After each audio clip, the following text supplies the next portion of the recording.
Good afternoon and welcome to the New York City Council hearing of the Committees on Children and Youth, jointly with Women and Gender Equity. At this time, can everybody please silence your cell phones? If you wish to testify, please go up to the Sergeant at Arms desk to fill out a testimony slip. At this time and going forward, no one is to approach the dais. I repeat, no one is to approach the dais. Thank you for your cooperation. Chair, we are ready to begin.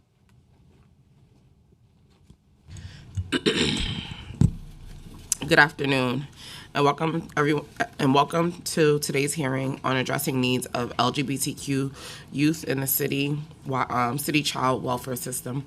I am Althea Stevens, Chair of Children and Youth Services. I'm joined by my colleague, Councilmember Farrah Lewis, Chair of Women and Gender Equity. Today we will discuss how ACS, DYCD, and the Unity Project can collaborate to ensure that LGBTQ plus youth in the foster care system are supported with safe, affirming homes. We'll also be hearing 4 bills related to increasing transparency, reporting, and accountability in the foster care practices. Intro 008, sponsored by Deputy Speaker Ayala, and today is her birthday. This bill will require ACS to report the main allegations that lead into cases into investigation for children abuse or neglect. Intro 056, sponsored by Councilmember Osei. This bill will mandate ACS to survey foster youth on their LGBTQ plus and racial identity and report annually on such responses. Intro 0081, sponsored by Member Riley. This bill will require the ACS to conduct quarterly audits of foster care placement notification. Intro sponsored by oh well, we don't have a number.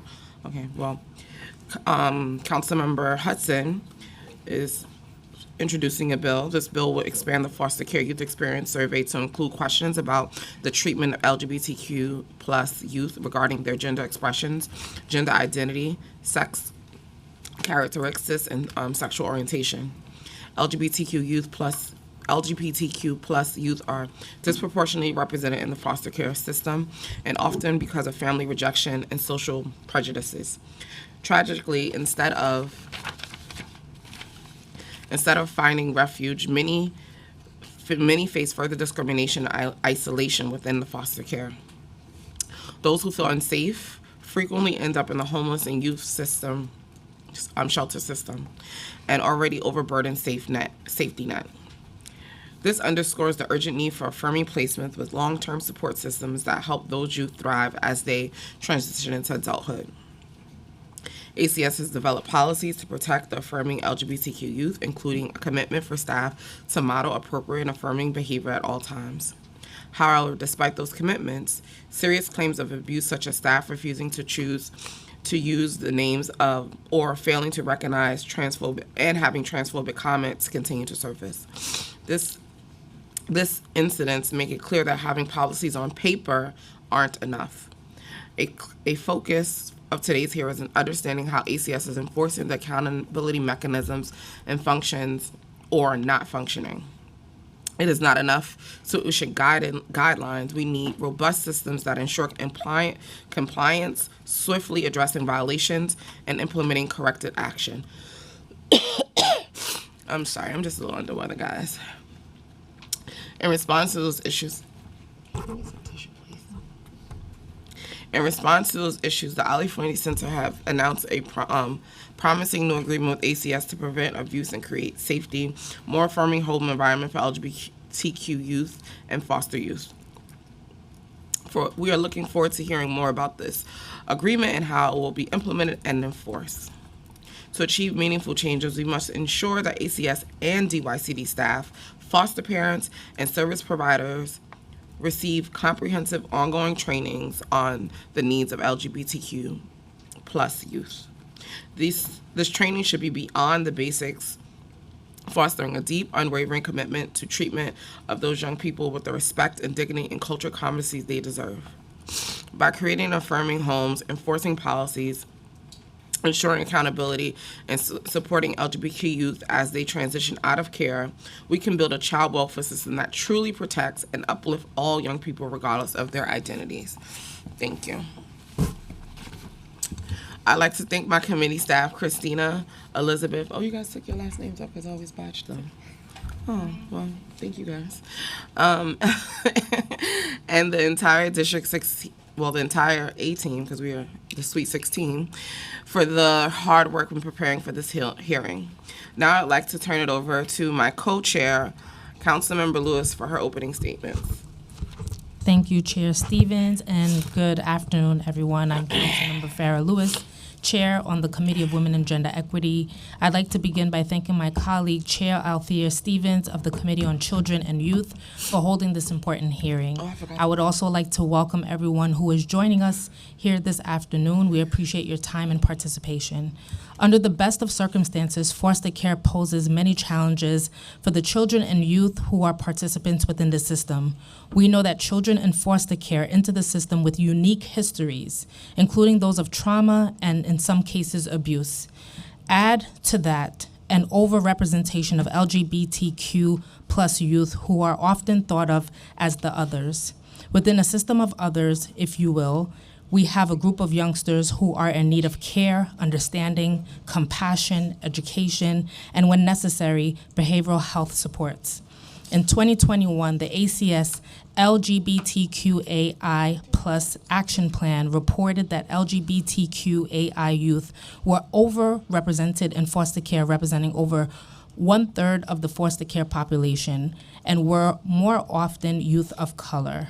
LGBTQAI plus youth reported having experienced little to no control over their lives in foster care, and reported having heard staff refer to them as being hard to place.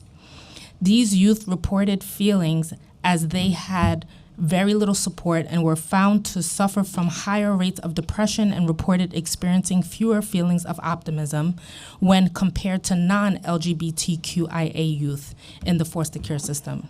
At this hearing, the committees look forward to hearing from the administration about the current policies and practices in place to address reported incidents of safety and discrimination faced by LGBTQ plus youth in the foster care system, particularly the plans contained within the agreement between ACS and the Ali Forney Center. The committees are also interested in hearing from the administration and members of the public and other interested stakeholders, including those who has lived experiences, who have taken the time to come here today to join us, and we thank you again. I would also like to thank my own staff as well as those of the committee, the joining committee who worked so hard to prepare this hearing. Finally, I'd like to thank Women and Gender Equity Committee staff, Legislative Counsel Sahar Mozami, Senior Legislative Policy Analyst Christy Dreyer, Vida Yagnik, the Finance Analyst, and Rosa Martinez, Assistant Deputy Director of Data Operations Unit. I will now pass it back to Chair Stevens. Thank you. I forgot to gavel. It's been a morning, guys. Bear with me. I would like to recognize my colleagues who have joined us, Councilmember Riley, Councilmember Lee, Councilmember Joseph, and Councilmember Osei. I would like to turn it over to Councilmember Riley to say remarks about his bill. Thank you, Chair Stevens, and thank you, Chair Lewis, for holding this much important hearing today. Good afternoon to everyone in here with us today. The Administration for Children's Services and Foster Care System play a critical role in safeguarding the well-being of vulnerable children who, due to various circumstances, cannot remain in their biological homes. The efficiency of this system is often hindered by a lack of comprehensive data collection and transparency.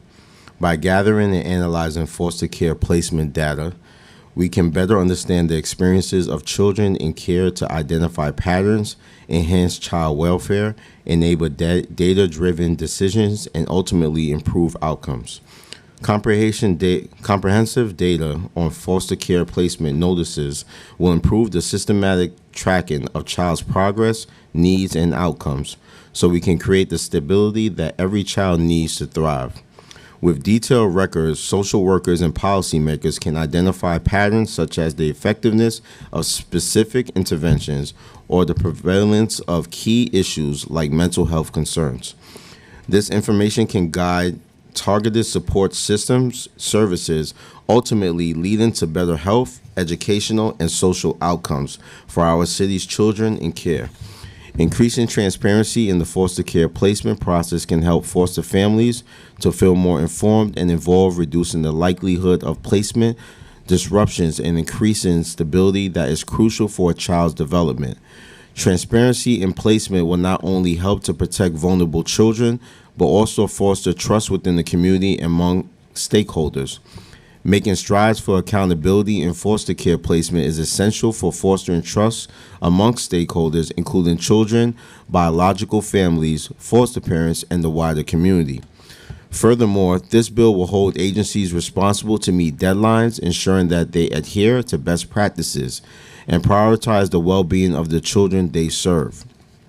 Steps taken to enhance oversight work towards a more effective and compassionate foster care system. Increasing foster care data collection and ensuring transparent and accountable placement is not just a bureaucratic necessity, but a moral imperative. Increasing data collection will also benefit biological families striving for striving to reconnect with their children. By maintaining comprehensive records, the system can provide biological parents with clear insights into where their child was placed in foster care and the timeline for reconnecting with their children. Detailed data on foster care placement can reveal gaps in the system, and such as areas with high foster care demands but insufficient foster homes. The well-being of the vulnerable children depend on our commitment to embracing data-driven decisions and transparent practices, so it is imperative that we take legislative action to support them. I urge you to support this important legislation and help pave the way for building a foster care system that is not only more efficient, but also more equitable and compassionate. Thank you, chairs, for allowing me to give my remarks today. Thank you, Councilmember Riley. I would like to acknowledge Councilmember Caban, who's online, Councilmember William, and Councilmember Vernicar. I would like to hand it over to Councilmember Osei, so let's open our remarks for his bill.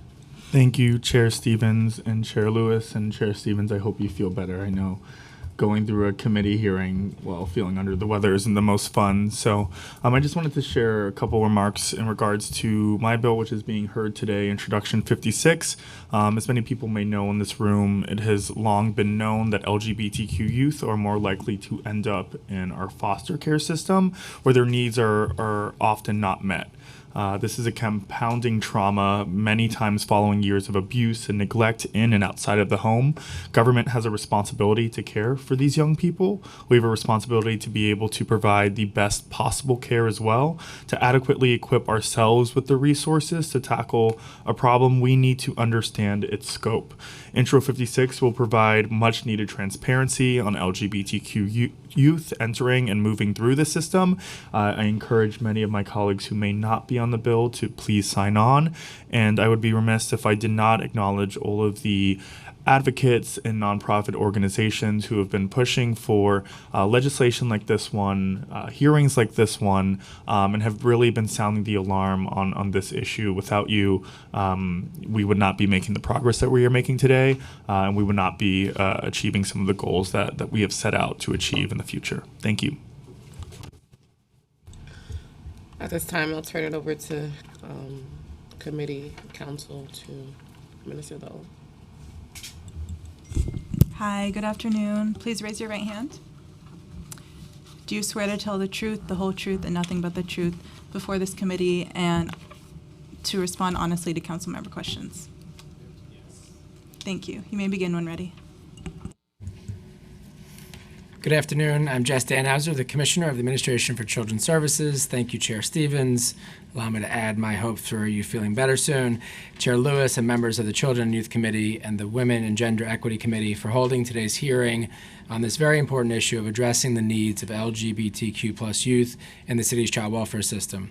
I'm pleased to be joined today by Elvita Dominique, who is the Executive Director of the ACS Office of Equity Strategies, Stephen Gordon, the Director of LGBTQAI+ Equity Strategies within the ACS Office of Equity Strategies, along with our colleagues from DYCD and the Unity Project and the Mayor's Office.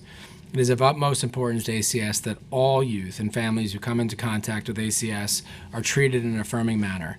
We have taken important steps to continuously strengthen our efforts to do this, and I look forward to sharing this important work with you today. ACS is committed to providing high-quality services and improving outcomes for LGBTQAI+ youth in foster care. ACS has a dedicated LGBTQAI+ Equity Strategies Director, who I introduced earlier. Stephen is responsible for policy, best practices, and guidance for serving LGBTQAI+ children, youth, and families engaged with ACS across our entire sector. The LGBTQAI+ Equity Strategies team focuses on ensuring all ACS and provider agency staff treat all youth and families equitably and with empathy, regardless of sexual orientation or gender expression. In 2012, ACS was one of the first, if not the first, child welfare agency in the country to develop and implement a policy specifically aimed at promoting safe and respectful environments for LGBTQAI+ youth and their families. In 2013, ACS released a best practice guidance for serving transgender and nonconforming children and youth, which was updated in 2017. The policy and guidance laid out ACS's commitment to providing all youth and families served by ACS and our provider agencies with a safe, healthy, inclusive, affirming, and discrimination-free environment. Our policy requires LGBTQAI+ youth have access to gender-appropriate bedrooms, bathrooms, grooming, and hygiene products. Additionally, contracted foster care providers must recruit and support foster homes that are LGBTQAI+ affirming. Youth are also entitled to health care, including hormone replacement therapy and gender-affirming surgeries, which ACS will pay for if Medicaid will not. ACS also provides staff and contracted provider staff with LGBTQIA+ specific trainings. With the policy as a foundation, ACS and our providers have spent the past decade plus strengthening our practice, enhancing training opportunities, and providing technical assistance to our staff and provider agencies.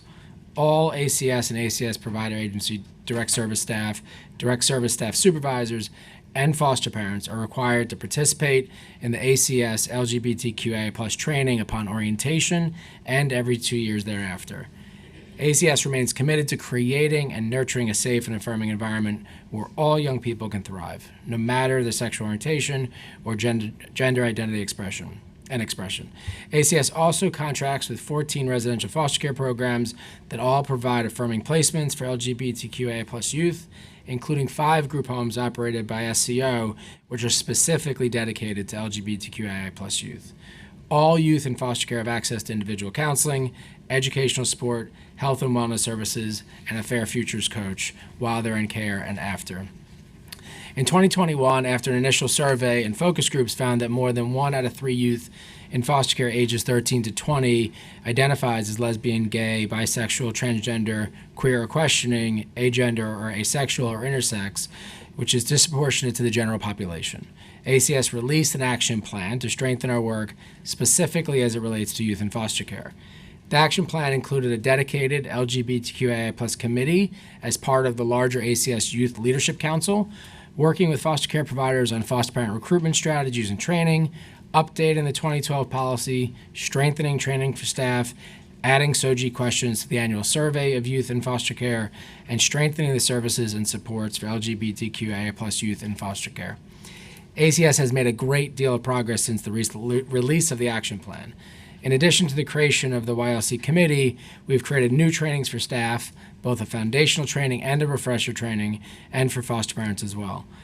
We've continued to fund the LGBTQ Center, and the Ackerman Institute, who train clinicians to support ACS-involved families, organized and facilitated LGBTQI+ events for ACS staff and provider agency staff, and the LGBTQA+ unit of the Office of Equity Strategies has provided ongoing technical assistance across the agency and our provider community.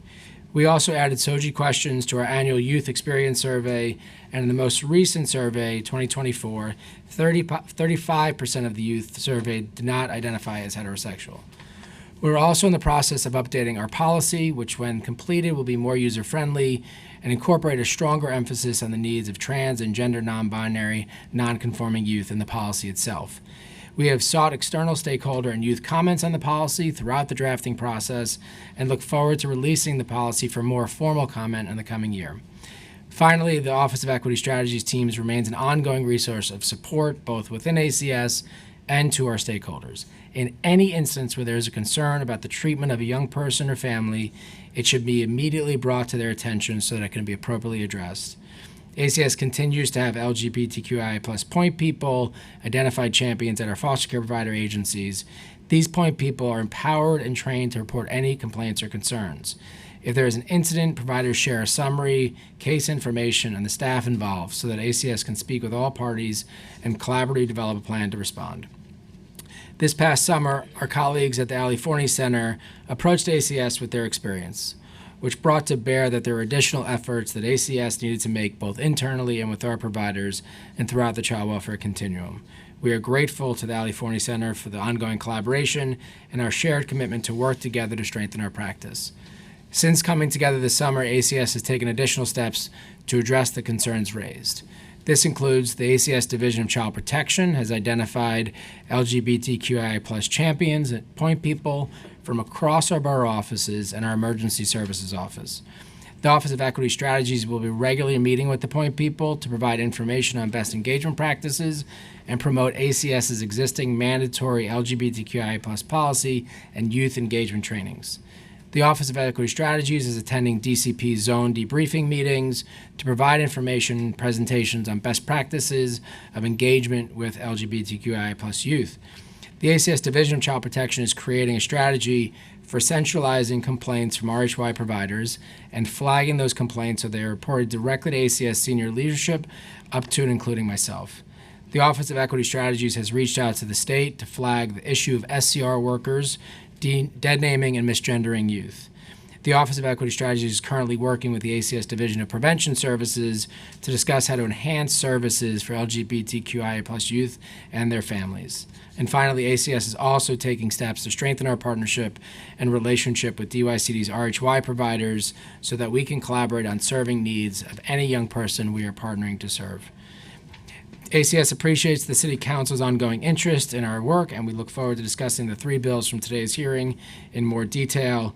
Intro 5/6/2024 would require ACS to conduct an annual survey of youth in foster care regarding their LGBTQ status and racial identities and their foster care placements.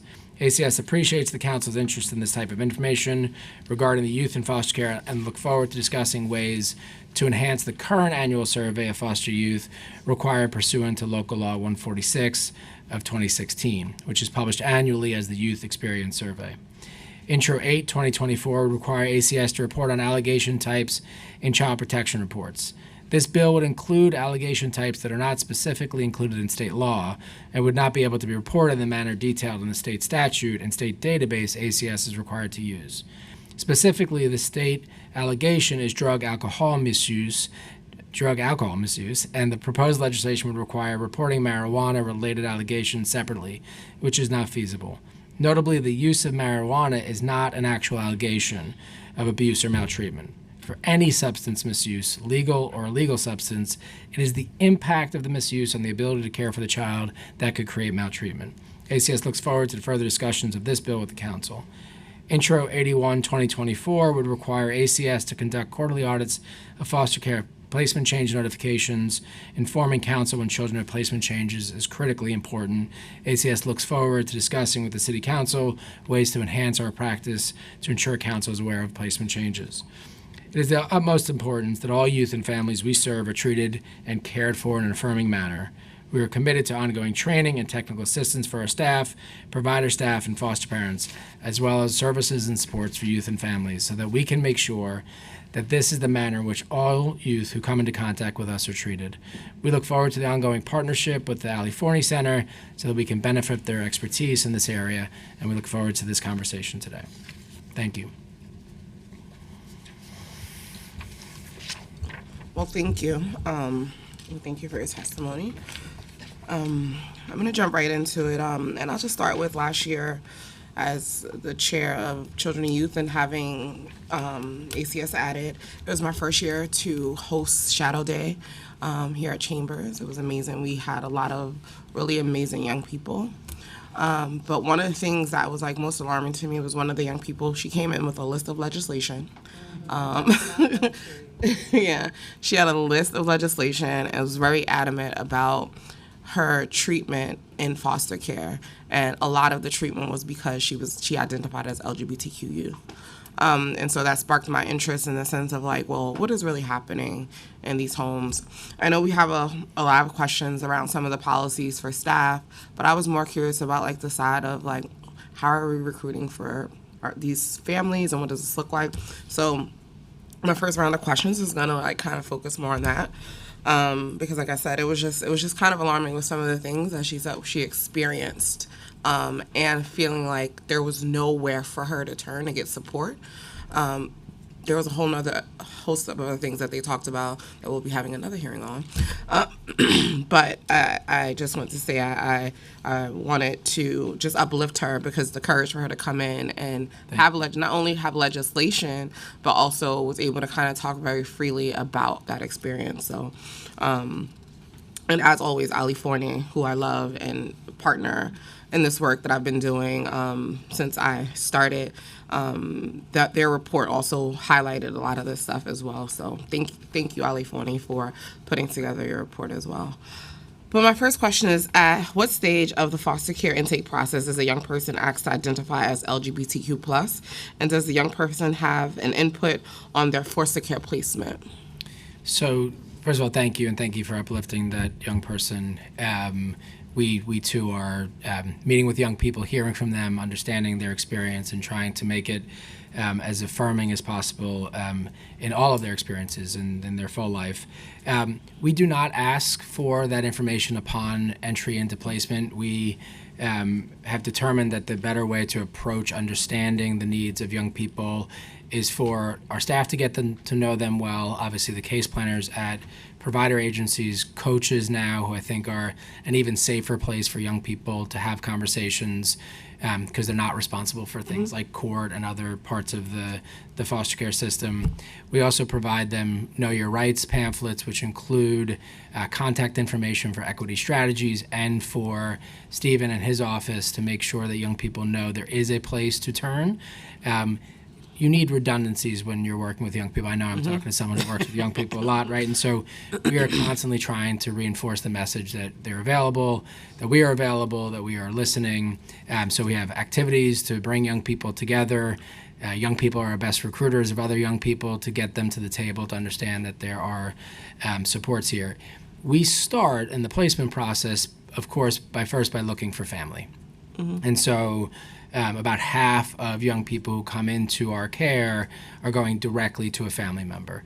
That doesn't mean that that is necessarily a family member who's fully trained, those family members do get trained before they become fully certified. And just really foster quickly, parents. even to think about that, and I know like you guys have made a huge effort to place young people in family care, and that has been really important. But let's say that is the case. Does a young person, would they be able to say like, that's not a good person? Absolutely. Okay. Absolutely. So if they, What does that look like? So our child protective specialists are having that conversation with them if they're coming into care as a teenager. So it's a So only if you're a teenager. with all young people. So it depends on sort of the young person's developmental stage. We usually engage parents, we engage the young person, we'll engage siblings to really understand who in their life do they trust. So that's the first question. If we're moving towards placement, there are child safety conferences where this is discussed. Sometimes someone will step forward right away. Sometimes it'll happen weeks later. But we absolutely make sure young people, if they don't feel safe going to a family member, we're not going to send them there. Okay.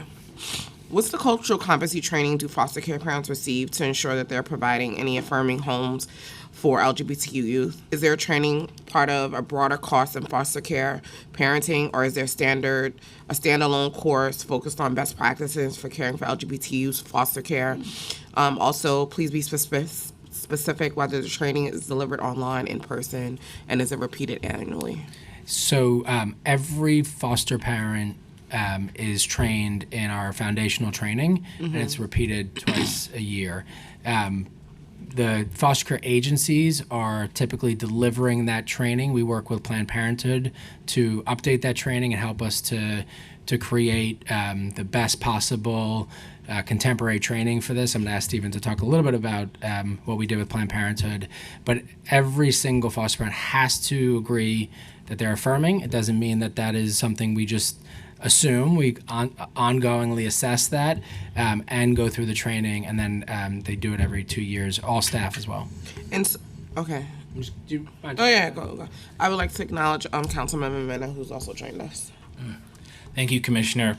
Also, I want to point out that, so You can upon... pull your chair up. You don't have to scooch over. It's okay. Thank you. We're a little tight appreciate today, that. so we family. Appreciate that. Thank you. So, upon orientation, every single foster parent is to take this LGBTQI plus foster parent training.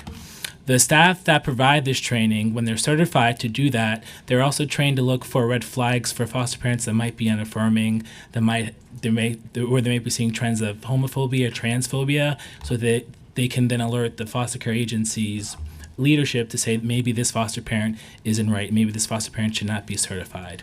In that training, the foster parents learn how to talk to their foster children, no matter what the age, about their sexual orientation, gender identity. They learn to talk about body parts, to talk about gender pronouns, to engage young people about their interests in a gender-neutral way. After that initial training is done, every foster parent also signs what we call an affirming home pledge, which just states that I will accept my LGBTQAI plus foster child for who they are. Foster children in our foster homes are made aware that if there are issues, they can seek out their case planner, and they can also seek out the Office of Equity Strategies as a mechanism of support. If they report that they are... What's the expectation around them reaching out? What does that look like? Because what if they're in a home where the foster parent doesn't allow them to reach out? What does that look like? Could you just be a little bit more specific about how would they reach out? So I'll just start with every child in foster care is visited in their home once a month. They also have the majority of them are receiving therapy and other medical services. The youth have a coach. So this outreach to central office is sort of a redundancy, an additional backup plan. So they are first reaching out. They also have an attorney that is assigned to every young person in foster care. So there are a lot of folks who are checking in with young people to see how they're feeling about their current placement, how they're feeling about their schooling, how they're feeling about the services that are provided to them. And so this piece of it that we put in place is just to make sure that if all those fail, there's a backup plan.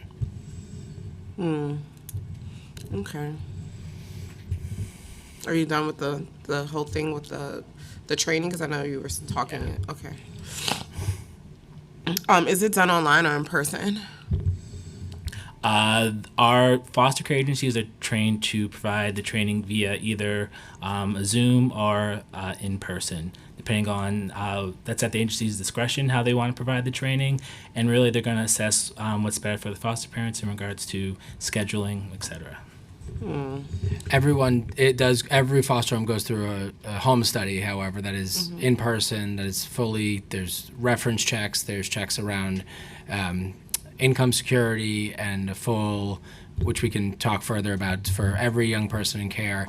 That is expedited for family members, for kin, but then it happens over the course of the first 90 days while the child's in placement. Okay. And so is this training, this is annually they have to take this training, or? Every 2 years. Every 2 years? Yes. Okay. And so if they do have a young person who's in their home who do identify as LGBTQs, they still only have to take it every 2 years? Yes. Okay.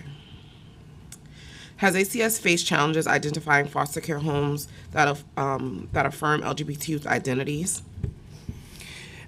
Not specifically, but we have tried to create a full continuum, right? So we have also have some small residential programs that SCO runs, about 5 of them that are specifically dedicated for young people who identify as LGBTQIA+. we are always looking for. We struggle with foster homes, of course, for teenagers. We have not heard a specific concern about young people who identify as LGBTQIA+, but we are always looking for. Wait, say that again. I'm sorry. So you said you don't struggle with that. What? We generally struggle to identify and In recruit general. foster homes for teenagers. We have been very successful on a few fronts. One is we've been able to reduce the number of children in residential care, not only the number, but the percentage. Even as the entire census in foster care has precipitously dropped, we've also dropped the percentage of young people in residential care. So we're overcoming some of these challenges. We've reduced the number of young people who are AWOC or sort of away from their placement by about half over the last 4 years. So we're trying to surround the placement. The best way to do it is to take an experienced foster parent and surround them with lots of supports and services. So we're not always looking for, sometimes if someone will be a foster parent for a 2-year-old as their first time in foster care, and then they really get the hang of it and feel like I can handle a teenager. I understand the system. So we are always focused on making sure we have homes for youth, homes for large sibling groups. Those are some of the places. Homes for young people who are medically challenged. Specifically around youth who identify as LGBTQ, we have not seen a specific need that we haven't been able to meet. Well, I would beg to differ because when you go to the homeless runaway youth facilities, a lot of them are there, and a lot of them come from the system. And I think it also stresses me out when we say things like we've reduced the numbers, because that means we still have young people.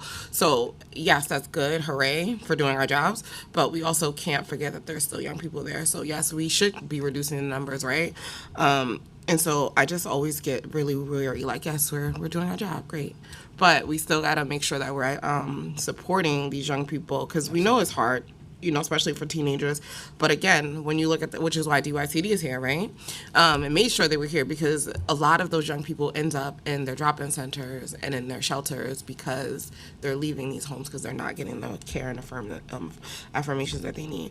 And so, I mean, I guess you said you don't, but you guys have never thought about doing specific recruitment for LGBTQ youth foster parents, especially if we know this is a population who needs, additional affirmations and affirms sometimes? Absolutely, we have. And what does that look like? Yep. Well, first, let's just be clear. Just because you're LGBTQ doesn't mean that you're appropriate to be a foster parent. Oh, absolutely. Oh, don't get me started. That's not what I'm saying. And so, but also, we recognize that we want to diversify our foster parent pool. In 2021, the Office of Equity Strategies worked with our permanency division. We took a group of foster care agencies, made a work group to plan how they could better recruit from the LGBTQI+ community. From that work group, we were able to provide those agencies with best practice for recruitment, thinking outside the box outreach, equity checklists to ensure that their promotion is gender neutral and inclusive. And we also were able to support them in hosting a couple of recruitment fairs via Zoom during peak pandemic times. And it's to our knowledge that they're still practicing what we learned during that work group. Okay.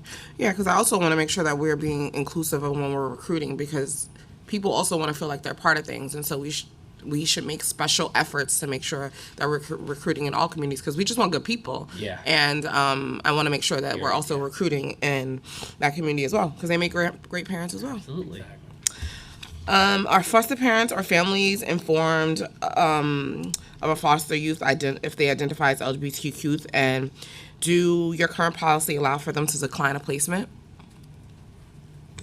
So if the young person has shared that with the case planner or the child protective specialist, it absolutely would be shared with the foster parent. So there are many times when they have not, that's not something that they feel comfortable disclosing yet or having the conversation about. We will certainly, if someone declines a placement, we will allow them to decline that placement, because we don't want to put a child into a place that they're not going to be affirmed.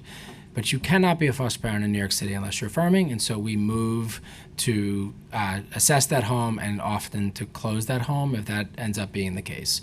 So if you decline a young person because of whatever, you're like, okay, so you're done? Specifically related to that status, if they are declining it, we ask the agencies to do an assessment because our expectation, they've pledged that they are going to be an affirming home. This is something that Commissioner Carrion put into place in 2015, I believe, that all foster parents were expected to be affirming, and so we follow that policy. It's often not entirely clear if they decline a placement, right? It could be they are concerned about a particular behavior. So I'm not saying that, they will say I'm declining it because of a young person's gender expression. But we want to be very careful. Agencies are responsible for ongoing assessments of all of their foster homes. No, absolutely. I think that's what's the most important. Yeah. All right. I have a couple more questions, and I'll pass it over to you, Farrah, because I'm fading. What specific intervention strategies or discipline measures are in place to address inappropriate behavior by foster parents, and how they are and how those procedures monitor to ensure accountability and the safety of foster children? Thank you. This is where the LGBTQIA plus point people and champions in each of the provider agencies play a really, really important role. And let's have Stephen to talk about that. So in regards to foster parents, if it has been made aware that the foster parent is being inappropriate with the young person around their SOGI, a young person has every right to ask for another placement. We try to empower the young people to alert the caseworker or the attorney that they've been assigned, and we, with the hopes that they will alert our leadership in our permanency division and my office. At that point, we would step in to provide counsel to the foster care agency to figure out whether or not the young person should be placed elsewhere. And if the young person is facing homophobia and transphobia, then they absolutely need to be placed elsewhere. And if it's evident that the foster parent is homophobic or transphobic or just discriminatory, then we alert the foster care agency that they need to essentially fire the foster parent. There's also, if it raises to a level where the child's being neglected and having mental impairment is the sort of state standard, or emotional impairment, our Office of Special Investigations would get involved as well and do an investigation of the foster home. Okay. According to ACS 2021 LGBTQ Action Plan, the agency's plan to increase its therapeutic services for foster care parent/kinship caregivers by expanding access to family therapy through the Eichmann's Institute. Was this program ever implemented? It was. Both Ackerman and the LGBT Center are funded by us to train clinicians to specifically work with this population. Okay. And how's that partnership going? Well, it's been going well. I think it's roughly about 8 years old. We support both Ackerman and the center in recruiting the clinicians for the program. The clinicians have to work within the ACS continuum of families. We're finding that clinicians specifically, are gaining knowledge and engagement of families, supporting families through the affirmation process, and really looking at how language can support young people when engaging with families who might be homophobic or transphobic or really struggling to get to a place of affirmation for their child. In response to monitoring complaints over the treatment for LGBTQ youth plus in foster care system, the Ali Forney Center and ACS announced a new agreement to prevent abuse and implement new policies aimed at providing safe and affirming home environment for LGBTQ plus young people. Can you share some of the top line points of this agreement? Sure, and we really are grateful to Ali Forney, as I mentioned in my testimony, for bringing this to us and for partnering with us to continue to improve our practice. One of the main areas of focus for Ali Forney and what they were seeing in the RHY providers was the work of our child protective teams and making sure that they were being as affirming as we are expecting everyone in our system to be. And so we have taken some of the successes from other parts of our system and begun to implement them in child protection. all child protective staff already have been provided the foundational training and do the training every 2 years. But specifically, we're adding champions point people in each of our borough offices. We are going to convene them, much like we do with the foster care agencies, and promote best practices through that. They are both many advocates, and we're going to engage Ali Forney and the RHY providers in making sure our updated policies are sufficiently strong. We're working on trainings together. We're also convening with all of the RHY providers in October to have a robust conversation between our child protective teams and all the RHY providers. We've also... And when is that? You said in June? October. October? It's this October? Yeah. Oh, maybe I'll come. Tell me more. Fantastic. October 16th. I'm writing it down. So Good. I think it's in the morning. Yeah. 10 a.m.? 10 a.m. Yeah, I know I love to pop out. We'll have virtual options for you, in-presence option, a however you virtual want to do that. Great. I do also want to mention that one of the key things that was pointed out there was that young people were being dead named, intentionally or unintentionally. I think mostly unintentionally. When a call happens, let's say an RHY provider calls the SCR and says a young person just showed up, their parents are transphobic, and the child's being neglected. When the SCR records their name, they often use their legal name. And so then our staff would go out using that legal name, which creates a lot of trauma for a young person, right? And so we are reworking that whole system, working with OCFS to see if they can make sure they're asking the questions of the RHY provider around what is the preferred name that the young person has, what are their preferred pronouns. We're also retraining our staff, even if that is not there. When you're doing this, we need to be going out and asking that question before we call that child by any name other than what they want to be called. Okay.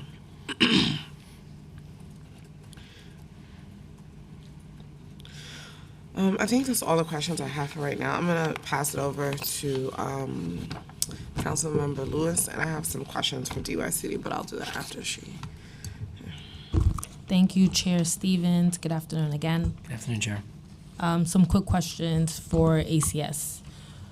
Foster care and juvenile justice placement provider agencies are required to designate an LGBTQ plus point person. This role is responsible for maintaining records of all LGBTQ plus related issues that arise within their agencies, including reports of harassment, bias, and any unmet needs for affirming foster home or juvenile justice placement. Can you confirm that there are LGBTQ plus point persons appointed to fill this role, and if so, how many?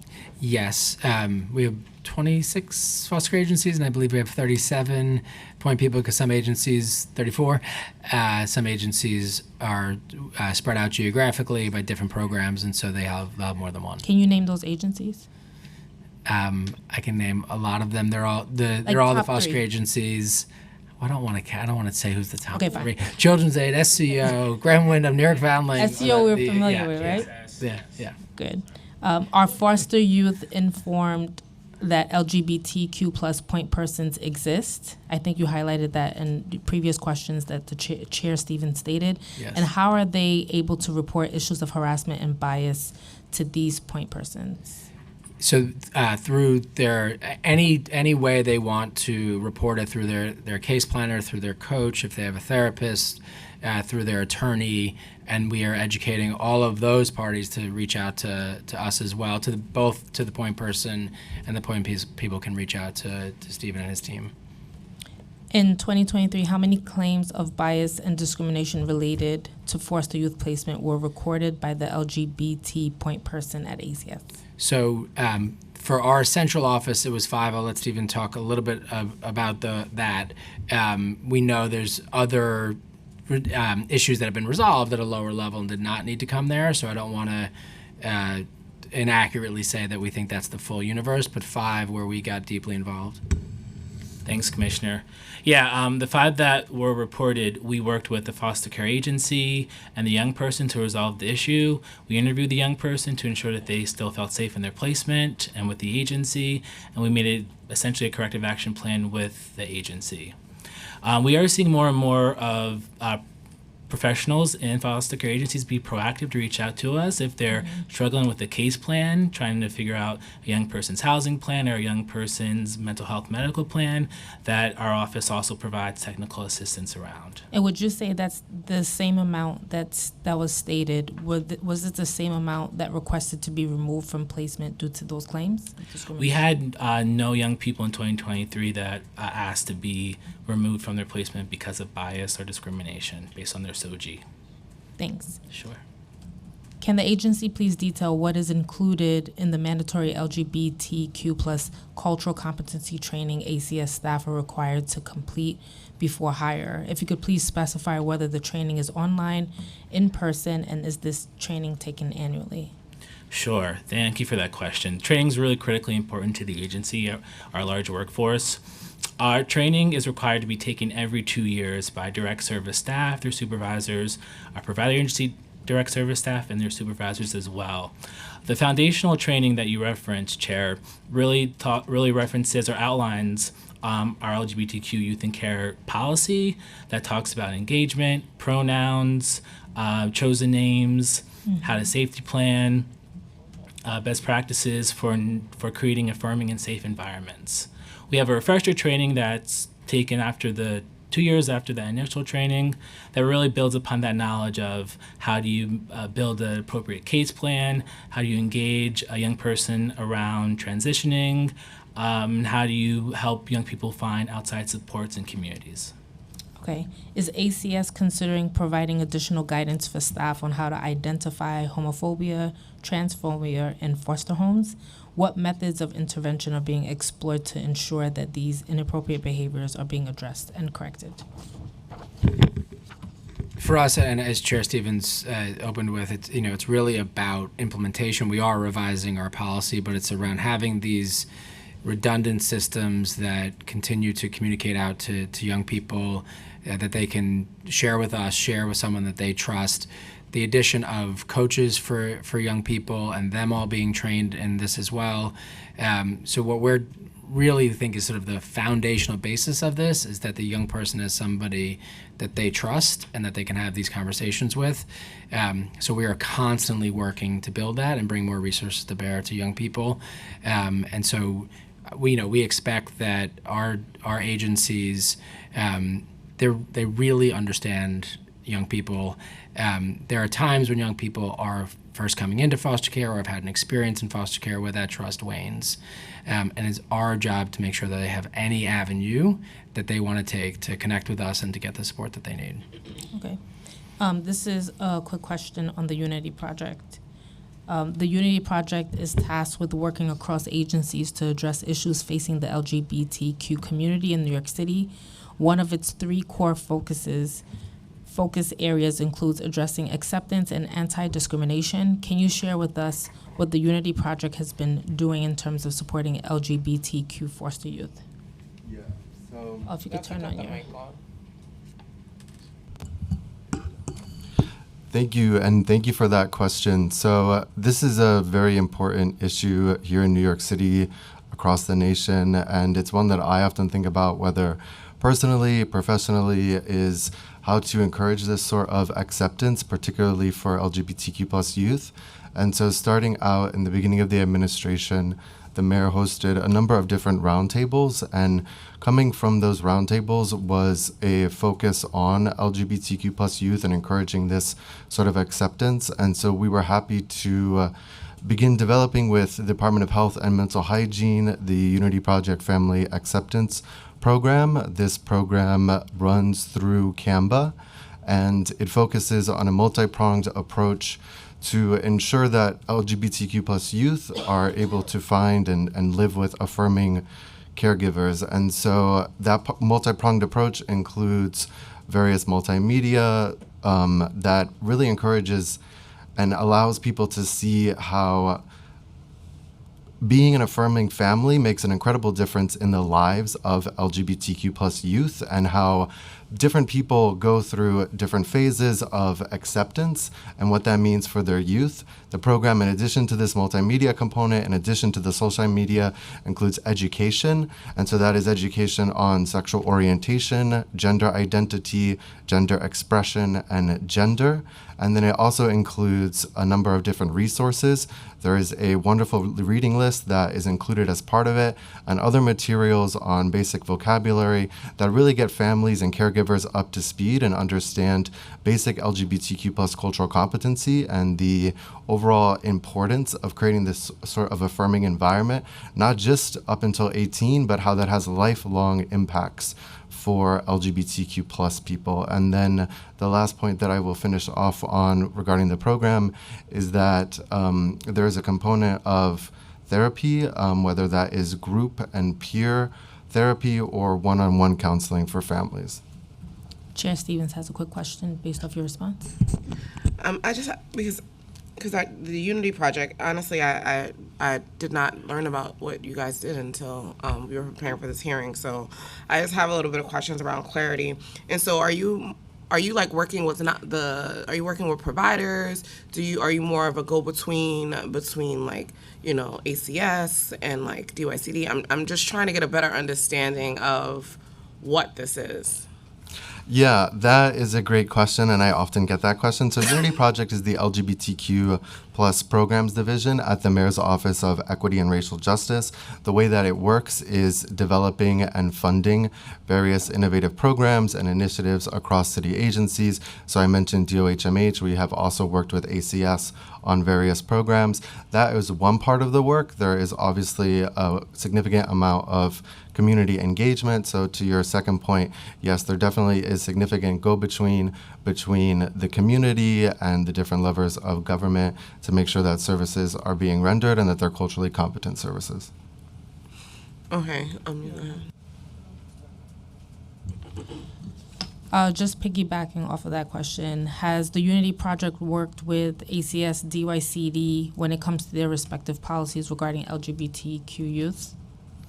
Yes, so being a programs division, I'll touch upon ACS first. ACS mentioned some of the programs that we have worked on them with, but that includes the training of the licensed social workers, clinicians through Ackerman and the center that was originally funded in partnership with the Unity Project and then fortunately baselined through ACS. And that's really an effort to create this sort of ecosystem across the mental health and social services sector to support LGBTQ plus youth and to further that sort of education and creating that sort of affirming environment. So that's one particular way that we collaborate. I frequently check in with Stephen, and Stephen was actually the first person that I met in city government in this role. And so we have been continuous thought partners throughout this entire process. We also partner on public engagement. And then Stephen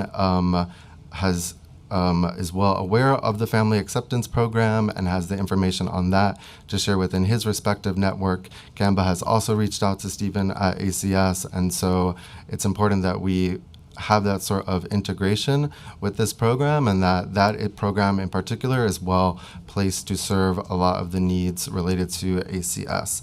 And then with regards to DYCD, there is constant collaboration. There's a number of different programs that I can touch upon in the past. Unity Project has worked with DYCD to fund the expansion of 3 youth drop-in centers to 24/7 service, allowing an expansion to an additional 400 young people. Another program that's 400 young people and then service across all 5 boroughs, 24 hours a day. And then the other program that I could touch upon is Summer Youth Employment Pride. We finished our second cycle, and that is run with DYCD.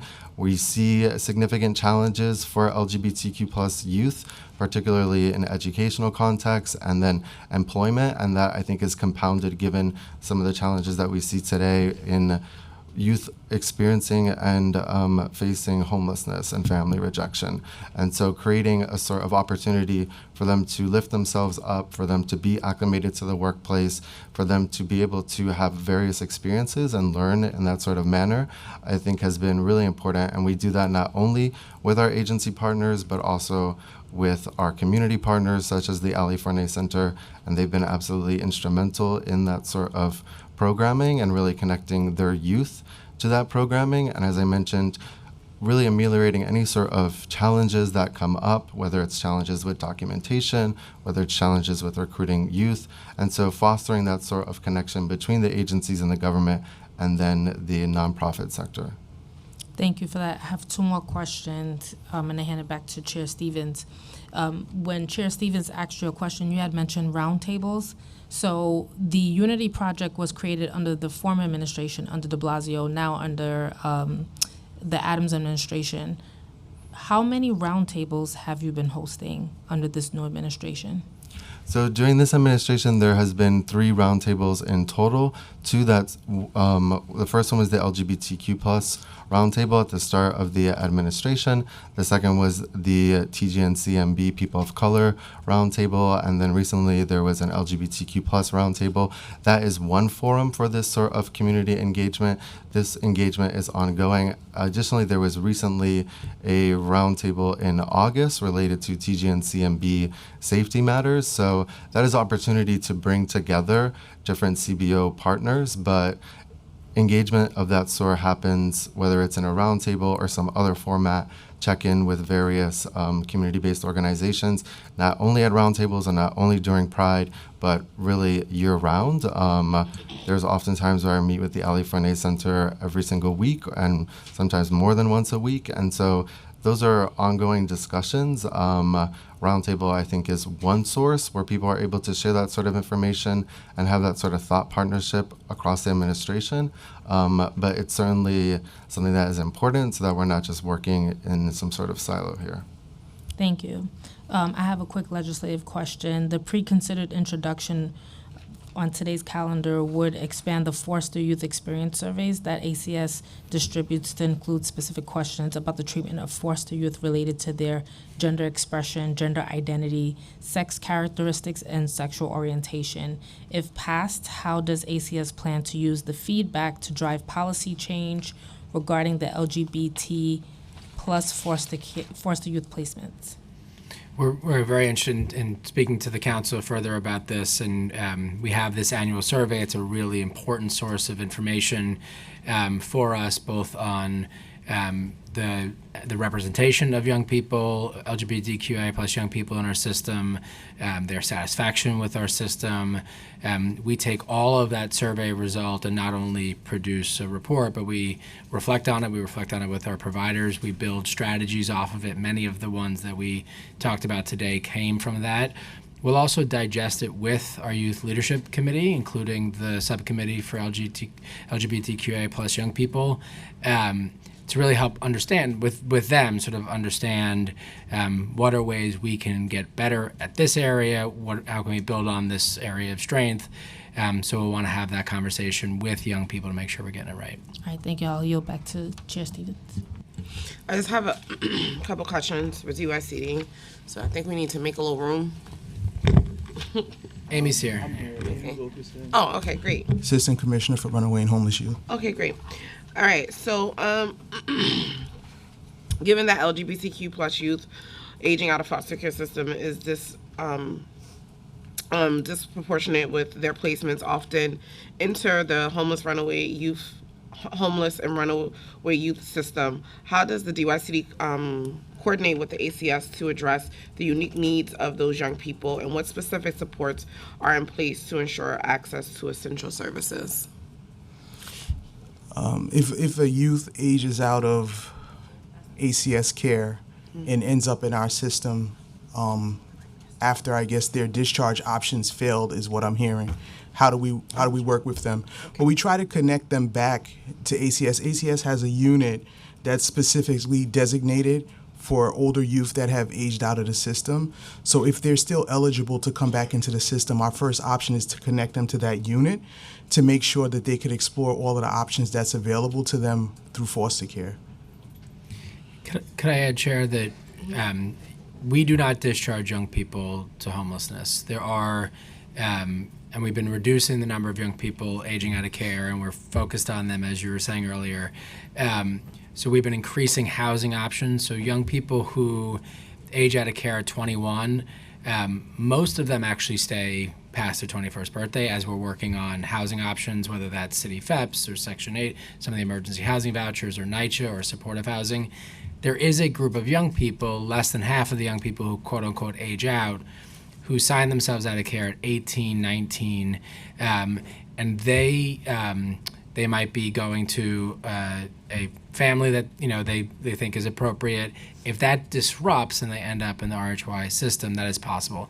That is where they can come back into foster care and they remain eligible for all of the housing supports. So if that disrupts before 21, those are young. We're trying to reduce young people who leave us at 18, 19 to unstable on their own volition, and it's coming down, but that's a population I worry about all the time, and so that's why we allow them back into care. But I think that's some of the population that we see at RHY. Yeah, I mean, that's a population that I'm always really worried about as well, because those are the ones that we kind of see cycling out of the foster care system into the DHS system, and it becomes like a perpetual cycle.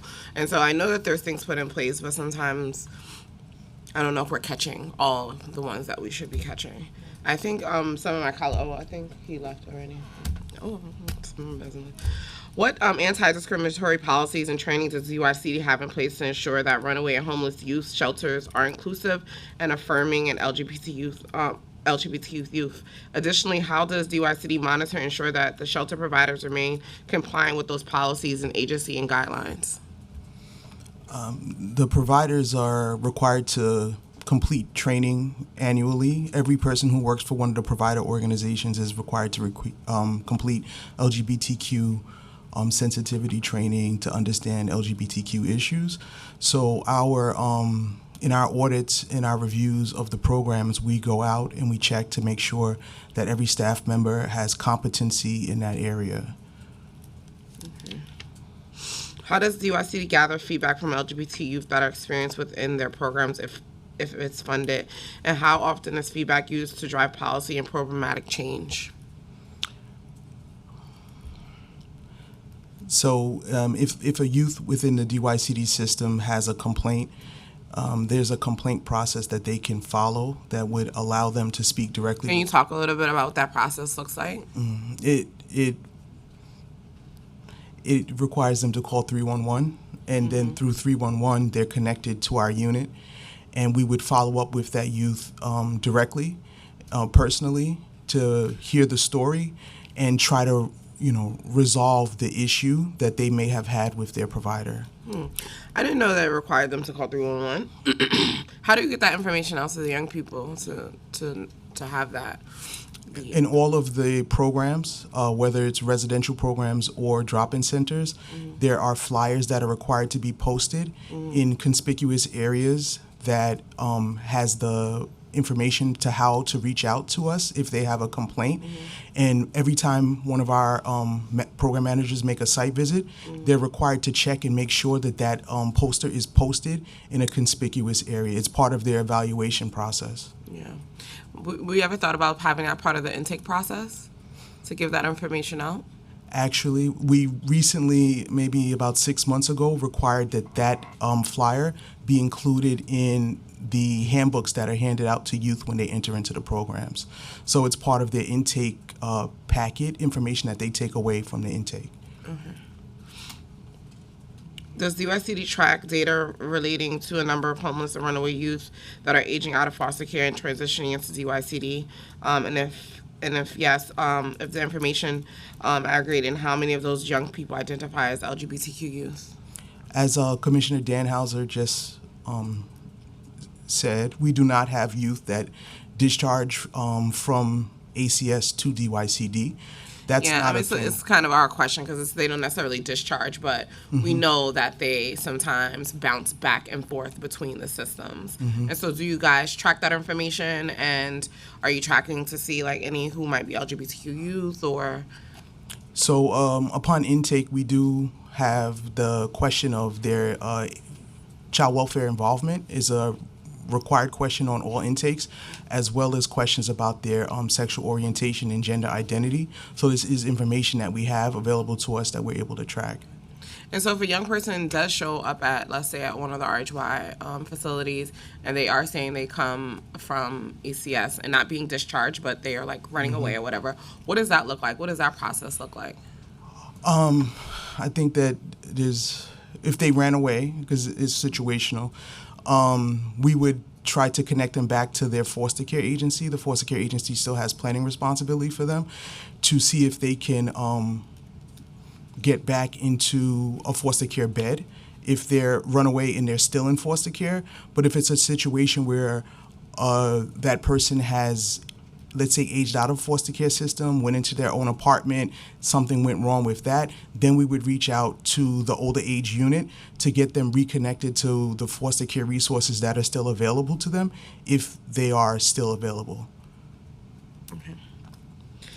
In 2023, how many of the homeless young adults between 21 and 24 served in DYCD identify as LGBTQ youth? Do you have that information? Roughly 35%. 35%. I believe Councilman Williams have questions.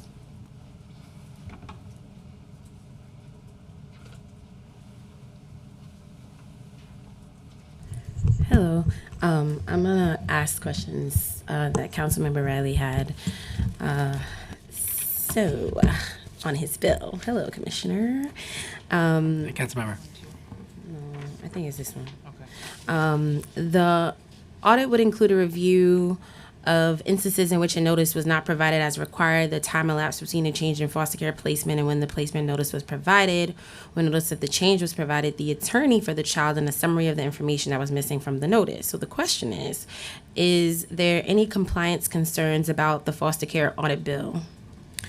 Anytime there's a bill around data or auditing, it's a capacity issue, and we have to find make sure we have the bandwidth to do it.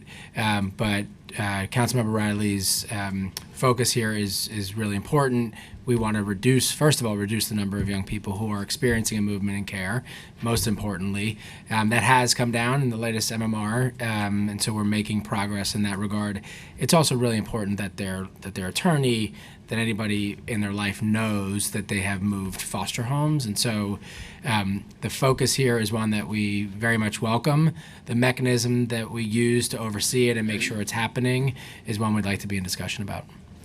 Thank you. How has ACS ensured that caseworkers are sharing information regarding notice of change in foster care placement with the child's attorney? What barriers has ACS been facing that has prevented this information from being shared with attorneys?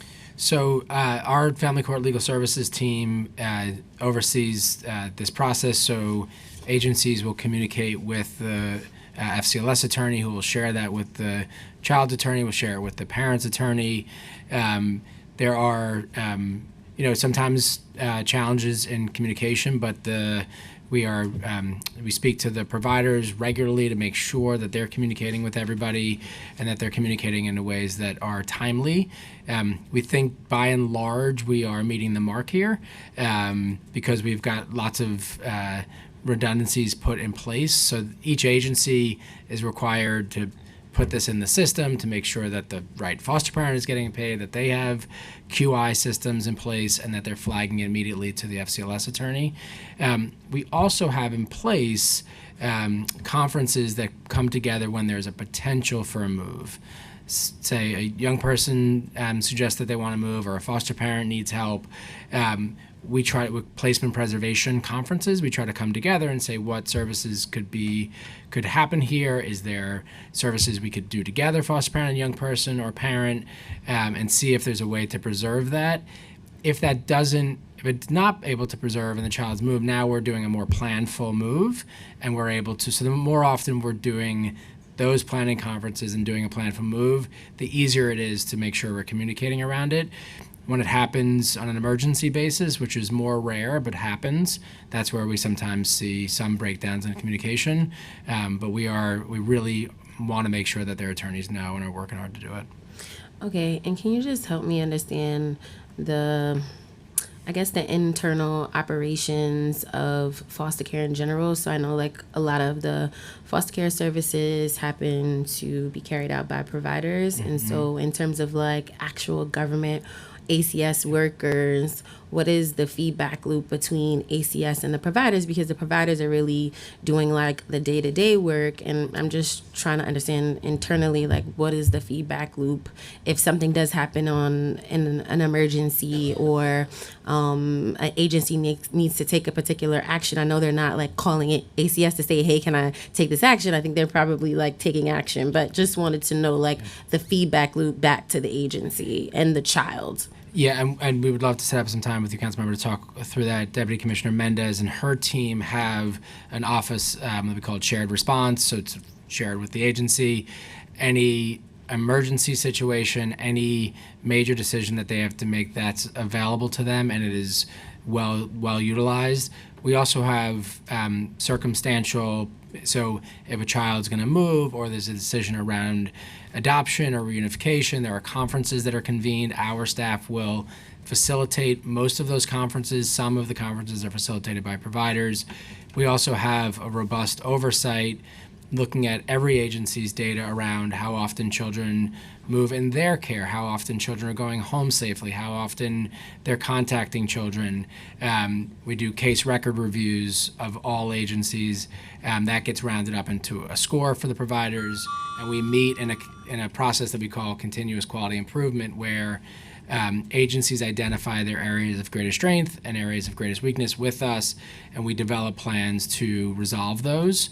So we know every agency how they're doing on what we call permanency, which is sort of combined. Are they getting children to a loving home, hopefully home, or to a kinship provider, or adoption in a timely way, and a variety of other areas around safety, how many of their children have left their care, et cetera, et cetera, et cetera. So we can walk you through all that and how we work with them to try to continuously improve. I have more, I have lots of questions about that. Like, I want to understand, like, cadence, like how often you're having these continuous care conversations. Okay. And then just two more things, somewhat on the hearing topic, but it could be more expansive. Does ACS have like credible messengers within ACS? Because the former foster care young person that Chair Stevens mentioned, one of the things she also noted was like wanting to be able to support other youth who identify as LGBTQIA, and I just was wondering, like, do you have like individuals who have gone through the system that might identify, that can sort of support young people who are currently in the system? And then the last thing she had mentioned that I thought was quite interesting was the clothing budget. So for instance, you may present as a woman, but maybe you want to wear men clothes, and your foster parent is telling you, no, you have to go buy dresses. And so she talked about like this sort of back and forth issue with clothes and the clothing budget. And so just wanted to know, like, what stipulations or support can they have to say, like, especially if they're older, like, I don't want to buy that. Can I buy something else? And for them to be able to buy the types of clothes that, or again, if they present as a male and they want to wear a dress, like, how can we ensure that the things that they want to wear, that they're actually allowed to pay for and wear those things through the budget? Thank you. And if this young person's looking for a job, I'd love to meet with them. I want to hire her too. This is really, really important to Deputy Commissioner Mendez, that young people get what they want, that they have an individualized experience that's tailored to their needs, what their interests are. So not only is there an initial clothing allowance, there's also in the rate sort of ongoing clothing allowance. Young people are allowed to purchase what they want to wear. That's also sort of part of many of the trainings that we're doing for foster parents, including the LGBTQIA+ trainings. We also are looking at some of the ways in which young people get stipended, and we have college choice, and we make sure that young people can access that kind of resource. I think as far as credible messengers, we have both formal positions in the providers and at ACS. We have the Youth Leadership Committee. There's the Youth Advisory Board at Fair Futures. But there's a lot of staff at ACS who are credible messengers, but aren't in roles that are specifically to that. So if you come to the Children's Center, there's a lot of our staff who have had lived experience, who have been in foster care. We obviously also care deeply about lived experience for parents, and so have staff that are in our advocacy office that have experience in that way. And it's deeply, deeply important that they're seen and that young people and families know that they're in our system. Each agency has parent advocates. Many of them have youth advocates. We've really, really been lucky to have a wonderful YLC and the Youth Advisory Board. So we're trying to find every way to hear from young people. Thank you, and I'll follow up about foster care. Great. Thank you. I Councilman- should have said the one thing about DC, sorry, Chair, just there's also a special payment mechanism. So if the clothing allowance, I lost my train of thought there, isn't sufficient, or they've decided, that they're going through a transition, there are special payments that providers can make and charge back to ACS for those. Oh, Commissioner, if I will. Yeah. Also, I do want to say our Youth Leadership Council is made up of both current foster care youth and former foster care youth, and it really is a mechanism of creating community, as well as the chairs of our Youth Leadership Council are 3 ACS staff who also have lived experience. And in regards to the clothing allowance, if a foster parent is not allowing a young person to wear the clothing that corresponds with their gender, that is an example of a non-affirming parent, and ACS and the foster care agency would then step in and intercede. Thank you. Councilmember Joseph?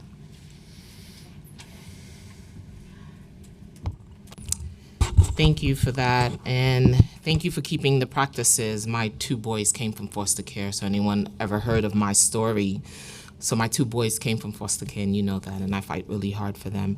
I had a couple of questions around the allowance. Is there ever going to be an increase to that allowance? Because parents can't really, if you really think about it, it's not ideal. Is there any way that formula can be raised? So yes, it has been raised, and we can get you the exact numbers because the state raised the rates about 2 years ago for all foster parents. They did not cover any of the costs of that, just as a asterisk. So inflation. The city has picked that up and is making sure that foster parents have adequate rates. We are also looking at ways in which we provide stipends to young people. Often they've been attached to an independent living workshop or something like that. Or school. Or school. We're trying to attach them to things that encourage young people along the way of their success. We're doing $60 a day in College Choice as one example, and so we're in a planning process right now around what those stipends might look like. But the allowances have been raised, and we can get you those numbers. That would be great. How's the partnership with New York City Public Schools foster care office with our students now in foster care? Yeah, we've been really grateful to have that partnership. We just had a meeting looking at graduation rates together, attendance rates together. The MMR is showing increases in attendance rates. We still have a ways to go, especially for teens in foster care. And so we want to, that office has been great, as we have talked about and you have advocated so strongly for, around transportation and making sure foster parents are reimbursed. We have a new policy in place, much to your advocacy. So they've been a really great source of connection and information. And, it's out of 900,000+ students in the system, less than 7,000 are children in foster care. So we're also working with them to re-up training for all local, all schools, to make sure that they're identifying young people in foster care that are there and that they're getting everything that they're entitled to. And lastly, I will say it's all of the work that we've been doing in New York City Public Schools around accessing help outside of the foster care system for families has been something that's been a real boost. the office is really boosted along with Donna and her team. Because we know when students enter foster care and they enter the New York City public schools, it takes about 30 days for them to get to school. And we want to reduce that chronic absenteeism rate as students are entering care. We want to make sure that's also reduced. And the amount of bullying our students, because I visited a school who's transgender students in foster care, how do you work in making sure safety transfers are done appropriately and rapid? So we have a dedicated education team in our agency that is under our family permanency division, and they get flagged to them. They work with either local school or through the office. On the matter of transportation to school, I also just want to uplift the work of First Deputy Commissioner Saunders and her team at the Children's Center, and adding every transportation option you could possibly imagine to make sure every young person is getting up, getting to school, getting to their original school, because we know in that moment, losing your school in addition to losing the placement in your family can be really traumatic. And so school stability is a major focus of ours. So whether they're at the Children's Center, whether they're going to Staten Island or they're going to the Bronx, they are an amazing team who's up very early in the morning making sure young people are getting out the door and we have the right transportation options for them. That's very important. In our, how many students LGBTQ plus do we currently have in our foster care system? Our estimates is around 35% as well, and that comes from our survey, and that's been pretty consistent in our time surveying young people. Okay, thank you. Thank you, Chair. Thank you. I just have a few more questions on some of the legislation we're here today. Intro 8 would amend existing reporting requirements regarding the child welfare system by requiring ACS to additionally report the main allegations that led to its receipt of a report of an opening case of investigation of child abuse or neglect. The allegations would specifically include parents or caretakers' marijuana usage and inadequate food, clothing, and shelter. Is the agency supportive of this bill? We're supportive of the intent. There's difficulties. The state law drives what gets tracked as an allegation, and so substance use is not an allegation. It's really around sort of whether or not any substance is impairing a parent's ability to care safely for the child. So marijuana is not an allegation, as an example. And so if someone calls the state central registry and says this parent is using marijuana, that they're not going to accept that. And so what we want to do when we talk to Deputy Speaker and understand sort of the intent, we want to make sure we are not, as a system, that we are consistently looking at whether the substance misuse is affecting parenting. Yeah. And if that is the intent of there, to find ways to be able to always have accountability there and make sure we're promoting best practice. Yeah, because that was the next part of the question, just around especially because marijuana has been legalized. Like, what have you done to update your policies? What does that look like? Because I do know with the registry, it's a lot different, and you actually have to have so it's a little different. But just have you updated those policies, and what does that look like? We've trained staff. We also have made sure that we're communicating through ChildStat, through all of our conversations with staff and training, that it is about the impact on the child. As you know, we've been reducing the number of instances where we're filing neglect petitions or abuse petitions in family court. And one of the areas that we looked at sort of many years ago is how do we make sure that we're not just using a positive toxicology. A lot of the work has also been with health and hospitals. They are putting in place plans of safe care. So if they're making sure that they're asking for consent from parents to do drug testing at the time of birth.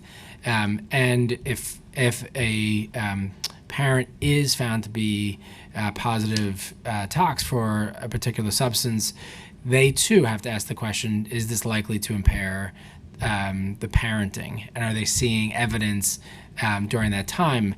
If it's not, then they put in a plan of safe care. They can connect families to services, and they do not call the SCR. We've seen a drop in that, and it's critical that those plans of safe care are strong, and we know Health and Hospitals is working on that. Okay, well, I look forward to hearing more about that. I'm Great. sure Deputy Speaker as well. The next one is Intro 56 will require ACS to survey foster youth as their LGBTQ and racial identities and report annually on such responses as they relate to placement of foster youth into permanent homes. Does the agency foresee any complications with collecting this data? No, we are currently surveying. We added SOGI questions last year to 2021, and so the one thing I will say is whenever we're surveying, we want to have some questions that are consistent so we can see progress or lack thereof. But we're open to having dialogue about what questions best answer what the council's interested in. The pre-considered introduction would expand the foster care youth experience service that ACS would distribute to include specific questions about the treatment of foster youth related to their gender expression, gender identity, sexual characteristics, and sexual orientation. If passed, how does ACS plan to use this feedback to drive policy changes regarding LGBTQ youth, foster youth placements? And how will ACS ensure that foster youth completing the experience survey are comfortable expressing any grievances toward the agency? Are there currently any other options for response to their anonymity and completed without the ACS worker present? I'm going to ask Stephen to ask about the anonymity question. We will take every single survey completed is a young person's voice, and we take it very seriously. As I was mentioning earlier, I really want to digest those results with our committee of young people and understand what they see as strategies that would work for them. And we each time we finish the survey results and analyze them, we put out our plan of action for that. And so we'll continuously update that plan. On the anonymity piece for the survey? The survey, I believe, and Ina, correct me, it's confidential, not anonymous. So then we could aggregate that data, right? Yes. Okay. You want to add to that? Yeah, we got to swear you in though, man. Yeah. I see. So we want to be able to follow up with the young person, and so we asked them to include their identity. Yeah, I got there. If there's something that needs immediate follow-up, whether some of the issues we were discussing earlier, if there needs to be a placement change or if they feel like they're in danger. They also do have, as we were mentioning earlier, lots of options of places to go, whether it's their attorney, whether it's their coach. So we're just trying to increase options and the trust with them. Okay. I think that's all I got. Does anybody else have a question? Okay. No questions? All right, well, thank you guys for being here with me today. Feel better. I'm trying. I appreciate it. I made it. Thank you guys. I really appreciate it. All right. I'm going to take a break. I go to the bathroom. A 2-minute break.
It was so much stuff. No, I don't know. It was overpacked. It was just stuff I had. You just had like everywhere because you had it in your hand.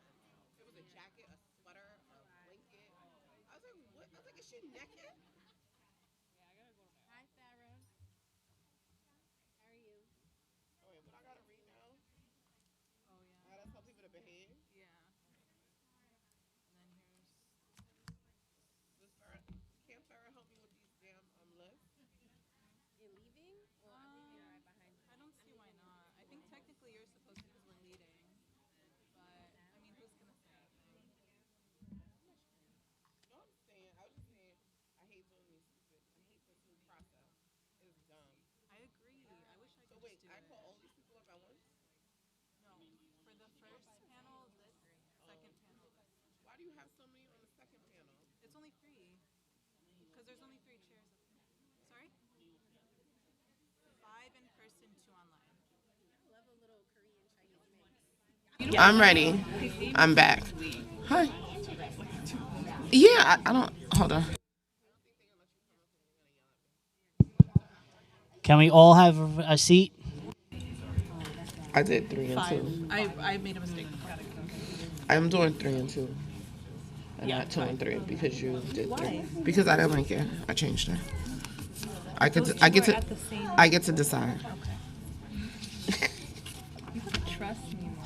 I do trust you, but I don't understand why we had 2 and 2. All right. I now open the hearing for public test. Oh, wait. Are we ready? Oh, sorry. I now open the hearing for public testimony. I would remind the members of the public that this is a government proceeding and decorum shall be observed at all times. As such, members of the public shall remain silent at all times. Everyone here behaves well. The witness table is reserved for people who are wishing to testify. No video recordings or photography is allowed from the witness table. Further, members of the public may not present audio or video recordings as testimony, but they can submit transcripts of such recordings to the Sergeant of Arms, which the Sergeant of Arms for inclusion in their hearing record. If you wish to speak today, please fill out an appearance card with the Sergeant of Arms and wait to be recognized. When you're recognized, you will have 2 minutes to speak today on the hearing topic addressing the needs of LGBTQ plus youth in the city child welfare system. If you have written testimony or additional written testimony you wish to submit for the record, please provide a copy of the testimony to the Sergeant at Arms. And now I would like to call to the table. Oh. I'm sorry, I'm having brain fog. Aaron Harris, Nadia, and G. Gwalwe. I'm sorry. I don't do this name thing well, and I'm sorry. I'm terrible at it. I have some literacy issues. Yeah, I hear that. Sometimes things just have unnecessary. Whoever would like to speak first. Hi, good afternoon. Thank you so much to the committees for holding this hearing today. My name is Erin Beth Harris. I use she or they pronouns, and I'm the director of the Legal Aid Society's LGBTQ+ unit. And I work with our juvenile rights practice, which represents the majority of kids in foster care in New York City, to address systemic issues impacting our LGBTQ+ youth clients. I will say, we appreciate that ACS comes to the table. I appreciate their action plan, but we know from day-to-day work that it isn't enough and that there needs to be more done. Just to give a couple of examples, and we've talked about these already today, we know that a lot of our LGBTQ plus youth clients do not feel safe to be themselves in their placements. And sometimes they're overtly discriminated against through misnaming and misgendering, not being able to express their gender the way that is natural to who they are. We've had trans clients housed in facilities that are not consistent with their gender identity, and we've had a lot of issues with access to transition-related care. Just a couple months ago, we heard about a young person who was told their transition-related care was considered cosmetic, and therefore that it wasn't something that was going to be provided by the agency. And that's wrong as a matter of policy. That's wrong as a matter of law. We've also had clients where the discrimination is a little less overt, but this involves clinicians who will hear that somebody has, same-sex attraction and consider them to have issues with boundaries with their peers, and they end up in more restrictive housing because of it, right? So we know that the clinicians, we also need more accountability and training there as well. And I also want to emphasize, because this is something that comes up quite a bit, has already been referred to a lot during this hearing, LGBTQ youth leave their placements more frequently than other youth. They experience homelessness as a result. And what does it say about the system that they feel safer being homeless or being marginally housed than they do in their placements? Just briefly, we put all our recommendations into our 10 seconds into our testimony. I did want to raise the issue of ACS taking dollars in survivors benefits from ACS youth. This wasn't raised today, but it does impact youth in foster care, and that ACS needs to change this policy immediately. Don't worry, we'll be discussing it at other hearings. I got it. That's great. Thank you so much. Hello, everyone. My name is Nadia Swanson. I use they, them pronouns. I'm the Director of Advocacy and Technical Assistance at the Ali Fournier Center. Thank you for having this hearing today. Thank you for sticking around, ACS. And a big thank you to Commissioner Danhauser and Stephen Gordon for really coming together and supporting us when we brought these recommendations to you and acting swiftly. My testimony today, I'm going to focus on Intro 56, but our written will go into more detail in the other areas. One thing is just an amendment where we suggest that the age be lowered from 13 years old to 5, that we start tracking this data and starting to talk to the foster youth about this. The Trevor Project, among many other research findings, shows that youth are self-identifying or coming out at a younger age, even if they don't have the language yet. This is a dynamic process that often begins early in development. The survey was for 13 to 24-year-olds and showed a sample of 24% of folks coming out before the age of 13.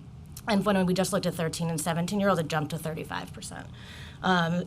Those folks who came out under 13 also share that 56% of them had seriously considered suicide, and 22% had attempted. The report confirms what we know, that family support greatly diminishes these risks. For trans and gender expansive minors, we know that developmentally at ages 3 and 4, we begin to understand gender in a societal context, developing over the next 2 years and becoming rigid at around 5 years old. Studies show that 5 is actually the average age that a young person knows that they have gender variance in some way, with the mean being 7.9. They just might not have the words to say it. I actually previously worked at the Ackerman Institute Gender Family Project that we were talking about today and went through that clinical training. I was in the first class of that. And the work that they do at Ackerman starts at 5 years old because of this data. We suggest that this lower, and we can provide different developmental questions and different stages throughout the person's process, the child's process. By identifying early signs, we can prevent further trauma of child hiding their identity out of fear, providing the parents training and therapy for early childhood, which really benefits the kids from the constrained social construct, and ultimately reducing the need for more placements in the future if we can get that training in faster. Thank you, and happy to answer any questions you have.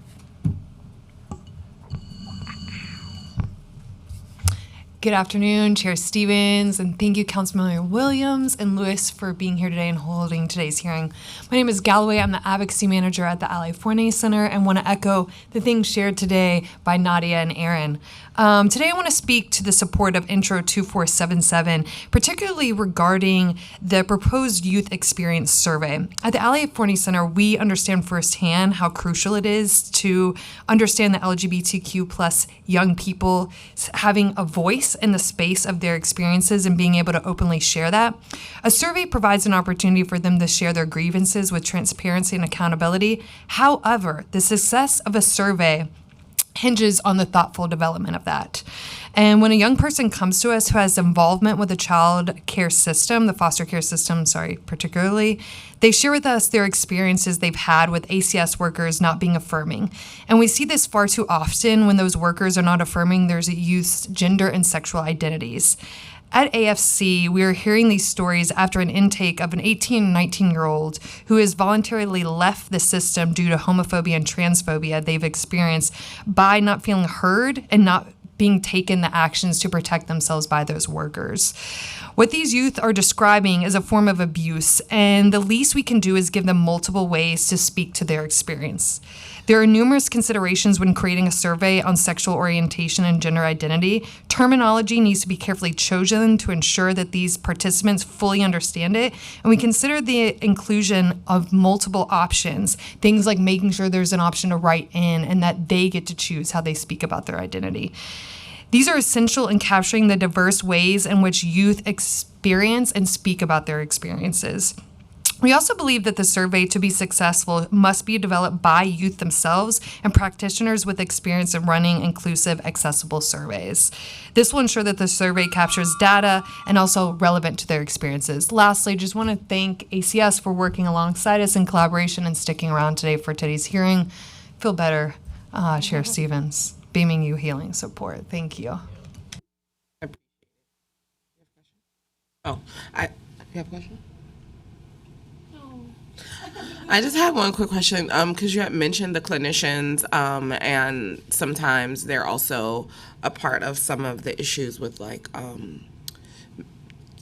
about boundaries with young people. Could you talk a little bit more about that? And then also, is there any recommendations around, like, what are some things you think we can do to put in place to kind of safeguard that as well? Thank you so much for that question. I think it really comes down to accountability. If you look at the policy, one, it's outdated. Best practices for working with gender expansive people have changed since 2012, and the policy has taken a very long time to change. But there's also not a lot of accountability provisions for if a clinician is behaving in this way. And I think those need to be added into the next draft of the policy, which my eyes on the last draft policy, which was over a year ago, that was not in there. So that's something that I would greatly recommend that changes. Yeah, no, I just think it's important because sometimes we do miss those pieces that, like, a clinician is part of this process, and they can do some harm if they're not trained properly or if things are not put in place.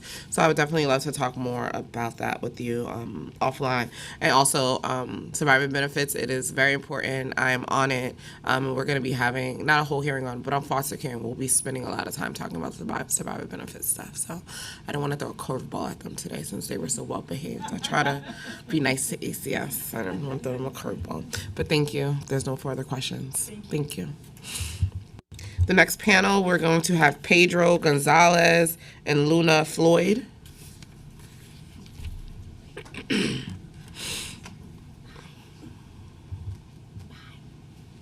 Oh, bye. See you later. I'll see you later. I'll call you later.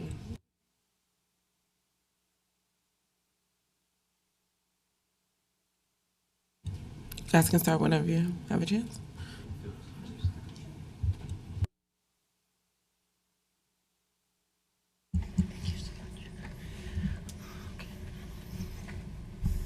Good afternoon. My name is Luna Floyd. I'm a legal fellow at Lambda Legal Defense and Education Fund. And we would like to show our support for the Council's consideration of Council Member Osei's bill number 56 and Council Members Hudson's bill marked 2477. Council Members Hudson's proposed bill could be improved by adding questions about whether foster parents, caseworkers, or other adults know about a young person's LGBT identity. The option for anonymity allows youth who are not out to ACS or other adults to be more accurately counted. If youth have not disclosed their identity to adults around them, the survey should then ask youth to identify reasons for that decision. Additionally, we want to emphasize that a survey can only be the first part of the work needed to make ACS a safer place for LGBTQ youth. ACS must also finalize and implement a plan to ask youth in care about their gender identity and sexual orientation directly in a respectful and culturally informed way. Finally, we also want to recommend that Councilmember Osei's bill include language requiring ACS to involve youth in the development and analysis of these surveys. ACS's Youth Leadership Council must assist in drafting surveys, analyzing results, and developing policy and practice change proposals based on that data collected, because youth are experts in their own experiences and must have a say in decisions that affect them. We would also like to recommend that the City Council require ACS to report on its past and current efforts around data collection. We urge the City Council to pass these bills and commit to making sure that this is just the first step to improve experiences and outcomes of LGBTQ youth in care. And thank you for your time and attention.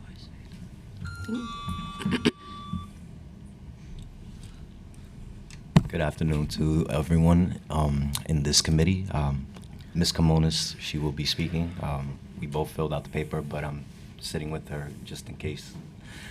She'd like to share some personal testimony. I know today's focus is on gender and protections for LGBTQIA, but previously we've brought up a concern about reporting and being transparent with respect to ACS data, but I'm going to turn it over so she can share personal experiences quickly. Could you just state your name for the record again, please? Pedro Gonzalez and Tabitha Camones. Good afternoon to the councilwoman, councilmen, and overseers of the Committee on Children and Youth for the City Council.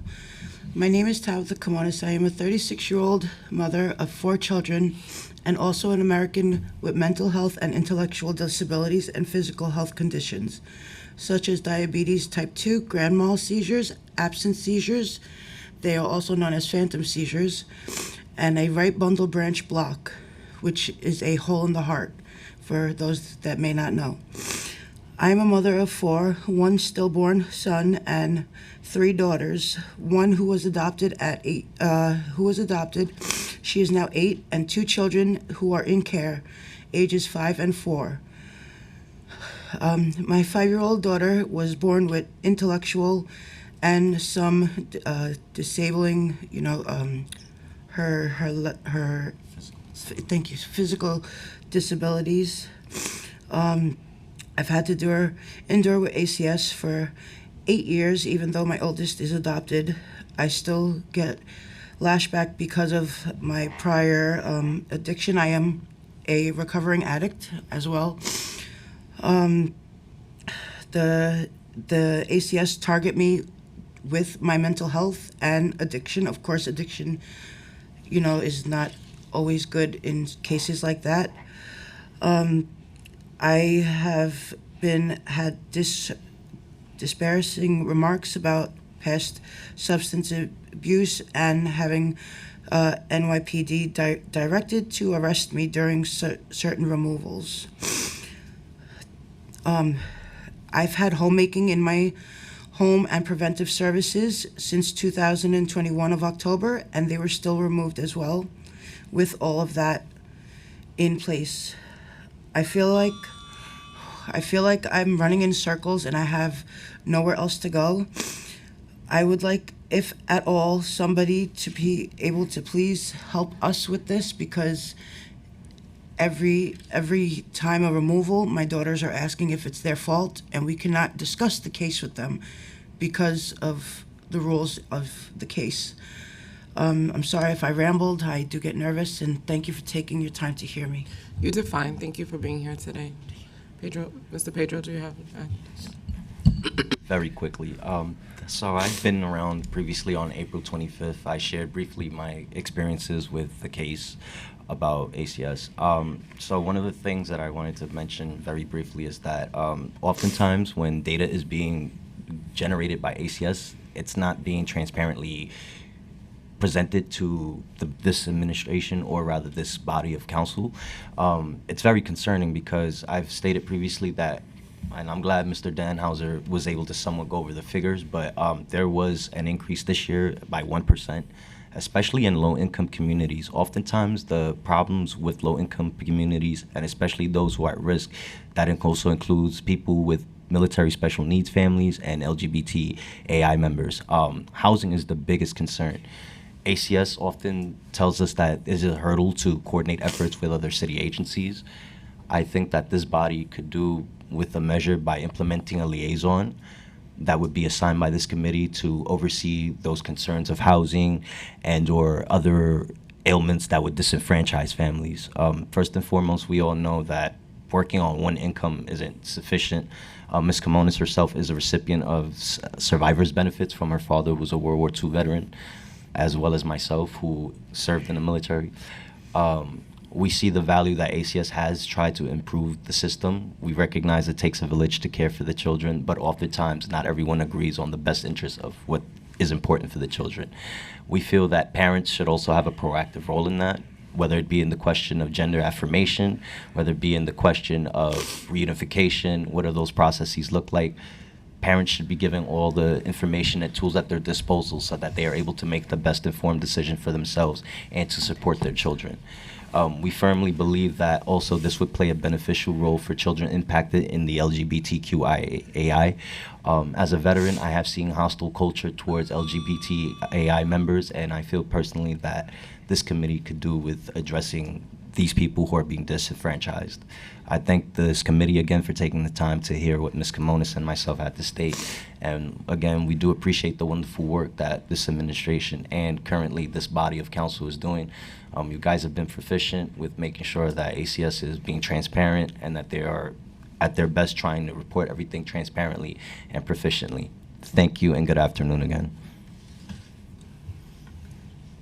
I just want to say thank you to both of you guys for being here today. I really appreciate it. I do remember you from testifying at the last hearing last year, and I know that we took your information, and we still want to be supportive and help as much as we can on anything that you guys need. I know ACS is here. They're also here, and I'm sure you'll be able to speak to them as well, but we want to make sure that we continue to give you the support that you need and point you in the right direction. One more thing I'd like to add, after we spoke to Mr. Danhauser, we did let him know that I think it's about time that ACS from the top up should be reforming. As a person who's trained in the military, I believe that leadership is vital in holding their personnel accountable. Oftentimes, I don't want to make accusations that the agency may be double dipping or committing some sort of fraudulent activity with respect to the Department of Social Services and federal funds and state funds that are being administered and utilized. Oftentimes when the family asks for that support, ACS is oftentimes dissuading the family or ourselves in this case when we ask for assistance. It's one hurdle after the other, whether it's for benefits for SNAP through HRA or whether it's through OCFS and the Department of Social Services. There needs to be some sort of easy, streamlined communication between the state and city in order to best implement the assistance needed for families, especially those who live in vulnerable housing that could be considered subpar. So again, thank you guys. Listen, I 100% agree with you, and I think that's some of the things that we are always trying to figure out, how to create less bureaucracy and how to make things easier and getting the services to the people who need it most. But unfortunately, the government often is about bureaucracy, but I'm all about figuring it out because I say it all the time. I don't like things that don't make sense, and some stuff just don't make sense. And to be honest with you, I think appointing a liaison to oversee military special needs families and for people with LGBTQAI would be very beneficial. That it should be that this body appoints somebody that would be experts and not just having child care professionals, but actually the parents involved in the process as well, so that the parents can give their feedback and input based on their personal experiences. For whether we all like it or not, our personal experiences shape our development and who we are and what roads we lead in life. And I want that opportunity to be presented for my children when I fought tooth and nail to get to where I'm at today. Again, thank you guys so much, and we don't want to take up any more of your time. But if you have any questions or anything, you have our information. You can feel free to reach out to us. Thank you. And thank you for your service. And I know even in City Council, we did just do an initiative with veteran services coming out of all of our districts. So definitely we'll be in touch so you can have that information as well, because we are trying to make sure that we are giving more support to our veterans and people who serve our country. So thank you guys for being here today. Thank you guys again. Thank you.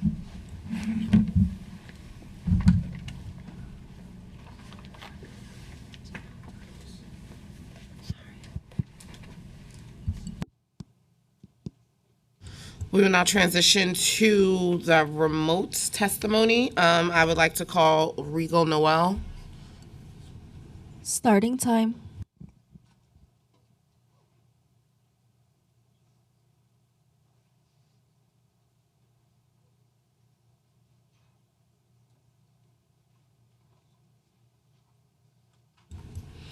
I would like to call Elizabeth Ward.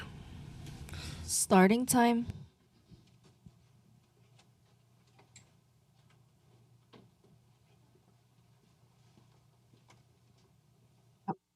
Good afternoon, and thank you for the opportunity to speak with you today. My name is Elizabeth Sirocco. I'm the Integrated Treatment Model Director at the Children's Village and the co-chair for the agency's LGBTQ+ staff affinity group. The Children's Village serves over 20,000 children and families per year in all 5 boroughs of New York City and beyond it through a diverse range of programs. At the Children's Village, we strive to create an inclusive and affirming environment for all LGBTQ+ young people and their families. Youth in our foster care and residential programs participate in an active GSA, which provides a safe and supportive environment for LGBTQ youth and allies to learn and grow. The GSA organizes and participates in events with recent highlights including a Center Lane LGBTQ+ prom, PrideWorks Youth Conference, and our Campus Pride celebration with weekly workshops, film screenings, and an ice cream social. Our Keith Haring Medical Center was founded with the support of Mr. Haring's Family Foundation following his many years as a volunteer. Young people receive fully integrated medical and behavioral health care, including age-appropriate reproductive health and gender-affirming care in collaboration with top specialists in the New York City area. We believe that New York City has some of the most progressive and affirming policies on the inclusion of LGBTQ+ people of any jurisdiction in the United States, requiring affirming foster homes, reporting bias incidences, access to affirming care and services, and the development of programs specifically for LGBTQ+ young people in care.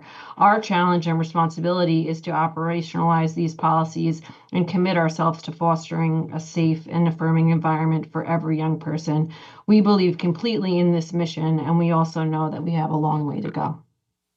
When a young person has the courage to tell us that they have not been treated in an affirming way, we take this as an opportunity to improve and to validate that youth's experience. We have point people who are visible and available to young people and families in all of our Thank locations. you. Your time has expired. Through our, sorry about that.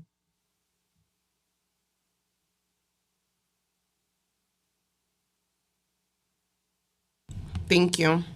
Yeah, no, thank you for your time.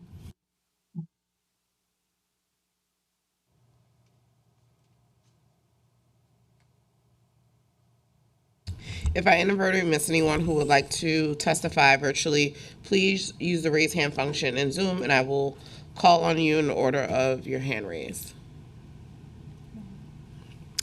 No one is there.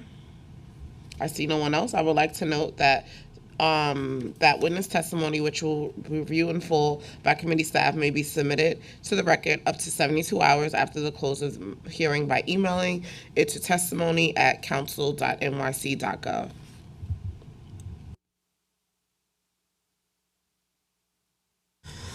Okay, with that, I close this hearing, and this hearing is adjourned. Thank you.